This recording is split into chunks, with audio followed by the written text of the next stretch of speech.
तुम्ही जर बेकायदेशीर बांधकाम केलं असेल किंवा अतिक्रमण केलं असेल, तर अशा लोकांविरुद्ध राज्य शासनाला जर कारवाई करायची असेल, तर अशा परिस्थितीमध्ये ते बांधकाम काढून टाकण्यासाठी बुलडोझर किंवा जेसीबीचा वापर केला जातो. परंतु या संदर्भात आता माननीय सुप्रीम कोर्ट यांनी असे निर्देश दिलेत, म्हणजे राज्य सरकारला, की जर बेकायदेशीर बांधकाम काढून टाकायचं असेल तर तुम्हाला न्यायालयाची परवानगी घेणं हे बंधनकारक असेल.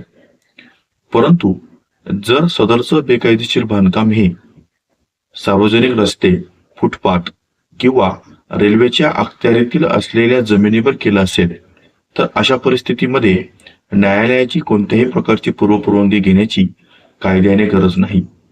अशा वेळेस तुम्ही ड्यू प्रोसिजर ऑफ लॉ चा अवलंब करून सदरचं बेकायदेशीर केलेलं बांधकाम हे काढून टाकू शकतात.